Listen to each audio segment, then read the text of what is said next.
Hello everyone, welcome to Srijo kitchen. ఈరోజు వీడియోలో ఒక ఇన్స్టెంట్ బ్రేక్ఫాస్ట్ రెసిపీ గోధుమ పిండితో క్రిస్పీగా దోశ చేసుకోవడం చూద్దాం.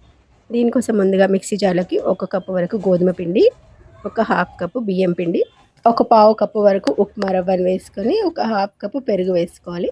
అదే కప్తో 1 కప్పు వాటర్ పోసేసుకొని సరిపడా ఉప్పు వేసుకోవాలి. కొంచెం చక్కెర, కలర్ మంచిగా వస్తుంది అనమాట. ఇక్కడ శనగపిండి కూడా ఒక 2 స్పూన్స్ వేసుకోవాలి, టేస్టీగా వస్తాయి దోశలు.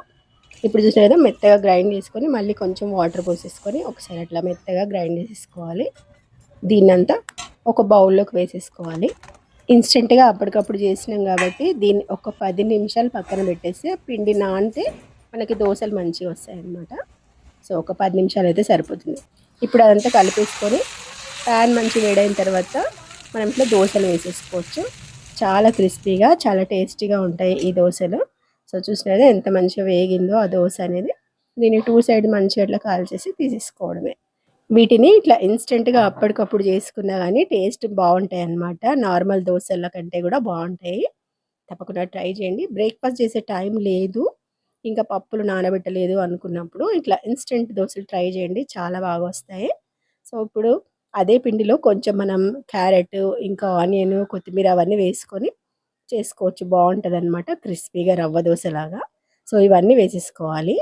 ఉంటే వేసుకోండి, లేదంటే జస్ట్ ఆనియన్ వేసుకున్నా సరిపోతుంది. కొంచెం జీలకర్ర వేసేసుకొని ఇంకా ఇదంతా అట్లా కలిపేసుకోవాలి.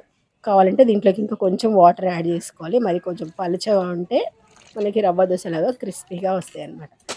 ఈ దోశలు చేసుకోవడానికి ప్యాన్ మంచి వేడి అయిపోవాలి. ఆనియన్తో ఒక్కసారి అట్లా రుద్దేసిన తర్వాత ఈ బ్యాటర్ని పలుచగా అట్లా పెనం మొత్తం వేసేసుకోవాలి. వేసేసుకొని కొంచెం ఒక 5 నిమిషాలు సిమ్లో పెట్టేస్తే వీటిని కాల్చాలన్నమాట. సైడ్స్కి కొంచెం ఆయిల్ వేసి సరిపోతుంది. చూసినదే ఎంత బాగా వేగిందో దోశ అయితే. టేస్ట్ కూడా సూపర్ ఉంటుంది అనమాట. తప్పకుండా ట్రై చేయండి. ప్లెయిన్ దోశలు చేసుకోవచ్చు, మనం ఇట్లా క్యారెట్, ఆనియన్ అవన్నీ వేసి కూడా ఇట్లా చేసుకోవచ్చు. ఎంతో బాగుంటుందన్నమాట, సూపర్ టేస్టీగా. ఈ ఇన్స్టెంట్ బ్రేక్ఫాస్ట్ రెసిపీ నచ్చితే మీరు కూడా తప్పకుండా ట్రై చేయండి.